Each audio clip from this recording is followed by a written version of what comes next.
Muito bem, bora ler a Bíblia hoje? 1% do seu dia, só 15 minutinhos para Deus. E a gente continua lendo o Evangelho de Lucas.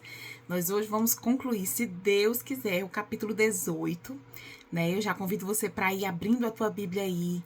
Vai colocando aí um copinho de água do lado, ou um café, se você preferir, né? E que o Espírito Santo esteja conduzindo a nossa leitura, a nossa meditação, que o Senhor ajude a essas palavras penetrarem mesmo no nosso coração, para que nós possamos praticá-las. É fácil, gente, ler, estudar, e olha que tem gente que diz que é difícil, né? Mas sabe o que é difícil? Colocar em prática.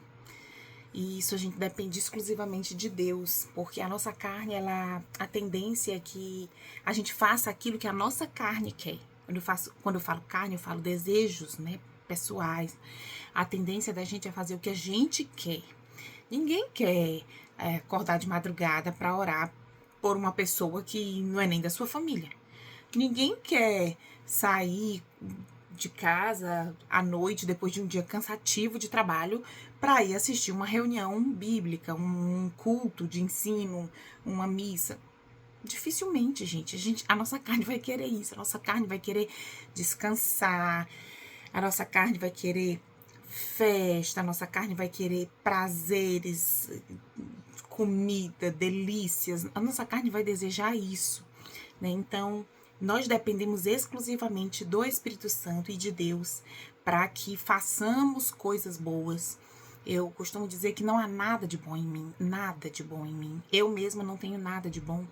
O que há de bom em mim é misericórdia de Deus. O que há de bom em mim foi o Espírito Santo que plantou, é Deus cultivando, né? E aí a gente pode ver um fruto bom quando há realmente o Espírito Santo habitando em nós, que ele esteja realmente morando aqui dentro e que nós como terra boa, fértil, como uma árvore, né, possamos frutificar, né, o chamado fruto do Espírito Santo, né, que nós possamos dar bons frutos, frutos que realmente venham do Espírito Santo. Mas sem demoras, vamos continuando aqui na nossa jornada, depois de ler sobre o moço rico, né, nos versículos anteriores, um moço que não conseguiu enxergar que o maior tesouro estava ali na sua frente e não as suas riquezas. Depois de vermos também os discípulos que não entendiam, não enxergavam quando Jesus falava que estava indo ser crucificado. Agora nós vamos falar de um cego. Esse mesmo é que não vai enxergar, né, Francisca? Vamos ver. Vamos ver do que esse cego vai ensinar aqui pra gente. O que Jesus utilizou com a história desse cego para nos ensinar. E sem demoras, abra sua Bíblia, Evangelho de Lucas, capítulo 18, versículo 35. E essa história vai dizer o seguinte: Jesus já estava chegando perto da cidade de Jericó. Acontece que um cego estava sentado à beira do caminho, pedindo esmola. Quando ouviu a multidão passando, ele perguntou o que era aquilo. É Jesus de Nazaré que está passando, responderam. Aí o cego começou a gritar: Jesus, filho de Davi, tenha pena de mim. As pessoas que iam na frente o repreenderam e mandaram que ele calasse a boca. Mas ele gritava ainda mais: Filho de Davi, tenha pena de mim. Jesus parou e mandou que trouxessem o cego. Quando ele chegou perto, Jesus perguntou: O que você quer que eu faça? Senhor, eu quero ver de novo, respondeu ele. Então Jesus disse: Veja, você está curado, porque teve fé. Vou repetir. Jesus não disse para ele veja no sentido de assim, preste atenção. Não. Jesus disse veja, ou seja, enxergue. Você está curado, porque teve fé. No mesmo instante, o homem começou a ver e, dando glória a Deus, foi seguindo Jesus. E todos os que viram isso começaram a louvar a Deus. Olha só que passagem gostosa de ler, que passagem bonita, né, de se ver. E muitas coisas chamam a atenção aqui nesse texto, né? A primeira delas está logo no primeiro versículo que a gente leu, no versículo 35, onde fala desse cego que estava na beira do caminho. Alguém que estava à margem, né? Alguém que estava deslocado, rejeitado. Esse cego, ele vivia pedindo esmolas. Por quanto tempo esse homem não foi rejeitado pela sociedade? E hoje nós temos muitos cegos, sabe, gente? Não tô falando de cego visual pedindo esmola, não. Tem pessoas aí muito ricas que estão na mesma condição desse homem. Pessoas que estão cegas espiritualmente. Pessoas que não estão conseguindo ver Jesus. Jesus está batendo na sua porta. Jesus está pedindo para entrar. E você não está enxergando isso. Esse homem diferente, a cegueira era só física, mas ele tinha outras formas de conhecer Jesus. Sabe por quê? Porque mesmo não vendo, ele perguntou às pessoas quem é, e eles disseram, é Jesus de Nazaré que está passando. E ele sabia que aquele Jesus de Nazaré não era qualquer pessoa. Olha como ele chama Jesus, lá no verso 38. Jesus, filho de Davi, tenha pena de mim. Gente, quando ele fala filho de Davi, esse homem, em outras palavras, ele está dizendo que Jesus é o Messias prometido do Antigo Testamento. Já falei isso aqui várias vezes, o Antigo Testamento todo, ele apontava para um Salvador, um Messias, um escolhido de Deus que viria salvar o povo. Pois bem, esse Messias, esse Salvador, segundo profecias também do Antigo Testamento, ele seria da descendência de Davi, da linhagem de Davi, do rei Davi, o famoso rei Davi, né? Você consegue estudar sobre Davi lá no livro de Samuel. Você tem 1º e 2º Samuel. Você consegue estudar mais sobre a vida de Davi. Aquele menino que derrubou o gigante Golias com a pedrinha, é sobre ele. Então, a profecia dizia que viria o Salvador da linhagem de Davi, ou seja, um descendente de Davi. Então, dizer filho de Davi, e aí eu não estou falando de uma linhagem imediatamente subsequente, foram muitos anos, né? Desde Davi até Jesus. Então, Jesus foi um tataraneto de Davi. Quando eu digo filho de Davi, eu estou dizendo Jesus, o Salvador, o Messias, o que Deus enviou para salvar o seu povo. Então, aquele homem, embora cego de visão, ele tinha cego fisicamente, né, de visão fisicamente, ele tinha uma visão espiritual perfeita, alinhada. Ele tinha uma sensibilidade que muitos religiosos daquela época não tiveram. Quantos judeus, homens aplicados da lei, das escrituras, não negaram Jesus? E pior, entregaram eles para os romanos para que fosse crucificado. Quanta cegueira espiritual. Olha, a cegueira física é ruim, viu? Mas a espiritual é pior. Porque a cegueira física, assim como qualquer doença ou qualquer dificuldade que você tenha nessa vida, ela tem um prazo de validade. Você concorda comigo? Uma pessoa que nasce cego, né? Ele tem um prazo de validade para essa doença. Uma pessoa que está acometida com um câncer. Essa doença, embora terminal, ela tem um prazo de validade. Qual é o prazo de validade? A morte. Depois que vier a morte, acaba-se tudo. E aí, na nossa vida verdadeira, onde nós esperamos nos encontrar com Jesus, ele diz que nessa nossa nova vida verdadeira junto com ele, não vai haver doença, não vai haver deformidade, não vai haver problemas, não vai haver tristeza, nem choro. não vai haver saudade, não vai haver tristeza. Aí sim, vai ser uma vida perfeita. Mas, enquanto nós estamos vivendo nesse mundo que ainda tem pecado, nesse mundo onde nós ainda sofremos os efeitos, né, do pecado, né, nós ainda vamos ter esses problemas, como esse homem tinha esse problema de visão. Mas isso não nos abate.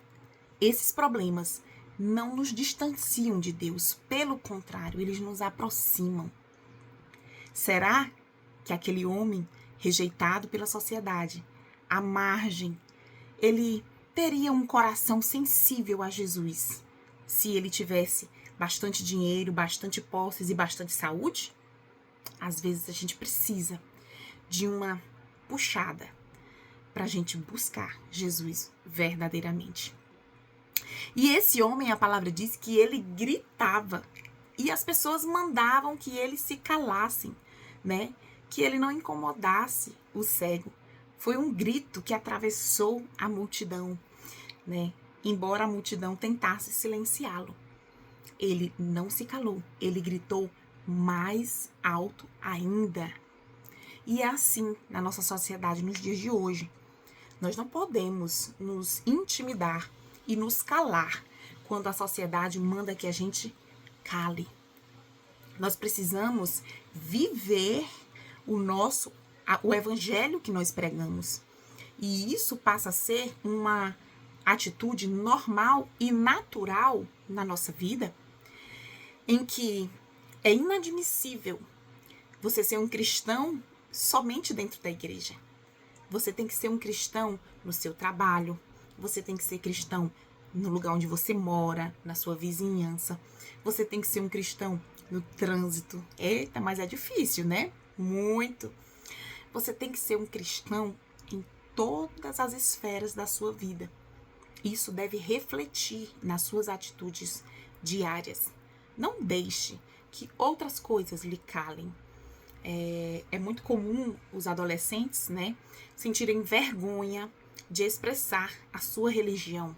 E é algo que ficou na moda agora, né, se dizer que é ateu entre os mais jovens, né? Então, às vezes, você vê um menino completamente aplicado na igreja, em casa lê Bíblia, mas quando chega na escola ele quer parecer com os colegas.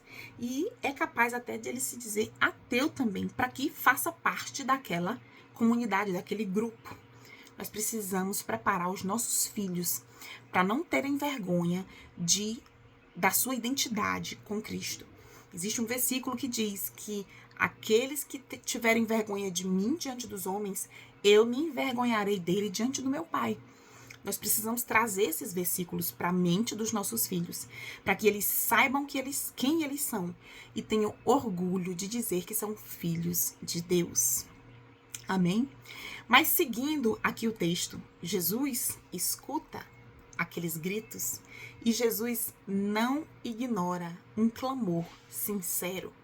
Jesus escuta, tá, meus irmãos, nossos clamores. Ele sabe, inclusive, antes da gente abrir a nossa boca, né? Nós precisamos sempre estar diante de Deus, colocando diante dele as nossas necessidades, né? Para que nós possamos ter esse relacionamento próximo com ele. Quantas vezes, quantas pessoas não têm clamado no lugar errado? Não têm clamado ao socorro errado? Às vezes a gente quer respostas imediatas.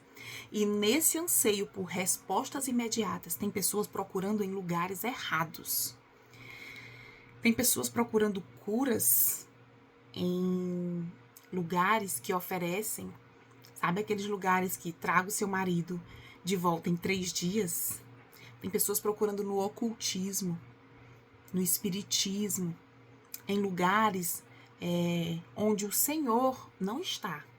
Muito embora se use até versículos bíblicos, muito embora seja em lugares onde aparentemente as pessoas são muito bondosas e só praticam o bem.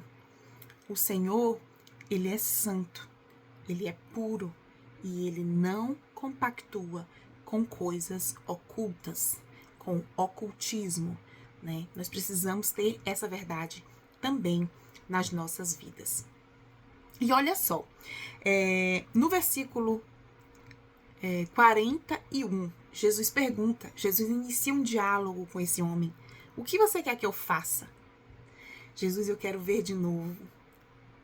Esse diálogo é tão lindo, essa conversa. Aquele homem que foi rejeitado por tantas pessoas estava agora sendo entrevistado por Jesus, dialogando com Jesus, conversando com Jesus. Num momento único, num momento maravilhoso, um momento em que a gente conversa com Deus. Onde a gente abre o nosso coração, rasga o nosso coração. Fala das injustiças que a gente acha que cometeram com a gente. Fala das tristezas que passamos naquele dia, das nossas necessidades. Mas também agradecemos. Senhor, eu sei que o Senhor está no controle de tudo. Embora hoje tenha sido um dia difícil, um dia pesado, mas eu te agradeço porque o Senhor está aqui me ouvindo e eu sei que o Senhor tomou de conta do meu dia. Que privilégio poder conversar com Deus, não é verdade? Nós temos esse privilégio, temos esse acesso. É a oração, o nosso canal de acesso a Deus, o nosso WhatsApp com Deus, é a oração. Que você pratique isso mais vezes não só de todo dia, tá? Mas de todas as horas, que nós estejamos em estado de oração, conversando sempre com Ele. Mas, no versículo 42, Jesus diz e traz aquela frase que tanto aquele homem esperava. Ele fala, veja, você está curado porque teve fé. Eu achei curioso essa resposta de Jesus. Jesus era bem peculiar, tá, gente? Ele curava as pessoas de várias formas. Por exemplo, na cegueira, teve uma vez que ele passa lama nos olhos de uma pessoa.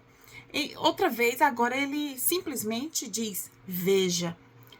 Jesus, ele usa de formas diferentes para trazer cura para a nossa vida. Ele usa de momentos diferentes, situações diferentes para falar conosco. Mas é curioso, porque nesse caso aqui, ele poderia ter dito, abra os olhos, né? Mas ele diz, você está curado, porque teve fé. Olha só que curioso. Igual quando aconteceu lá com aquela mulher do fluxo de sangue. Tem uma passagem que fala dessa mulher do fluxo de sangue, uma mulher que já vinha com uma hemorragia há 12 anos, né? E ela vai e toca na roupa de Jesus. Depois Jesus fala para ela, a tua fé te curou. E a fé que esse homem tinha trouxe cura, né? Essa fé que nós devemos ter, embora ainda doentes. Saiba que essa fé esse homem tinha antes de ser curado. Quando ele grita por Jesus, ele já tinha essa fé. Consegue perceber? Concorda comigo? Ele já tinha essa fé. É uma fé que nós desenvolvemos, independente de sermos curados ou não. A única coisa que o Senhor nos promete, e que já é a maior de todas, é vida eterna, vida verdadeira perto dele. Na nossa vida verdadeira, né? Então, a fé, ela é fundamental. Essa fé, ela já existia, mas ele precisava desse encontro com Jesus. Às vezes a gente fala muito que tem fé. E, de fato, eu não duvido que você tenha fé, mas nós precisamos de um encontro com ele. De um encontro, de uma conversa. Nós precisamos de relacionamento com ele, para que essa fé seja robusta, para que essa fé seja genuína. Amém? E no versículo seguinte, no mesmo instante, o homem começou a ver e dando glória a Deus, foi seguindo Jesus. Então, gente, o homem que estava à beira do caminho, marginalizado, agora está no caminho, está seguindo Jesus. Olha que linda, olha que transformação linda, que o Senhor possa também olhar para nós e fazer de nós pessoas que o seguem, enxergando espiritualmente, todas as coisas que Ele pede para que a gente faça, todas as coisas que Ele pede para que a gente deixe de fazer.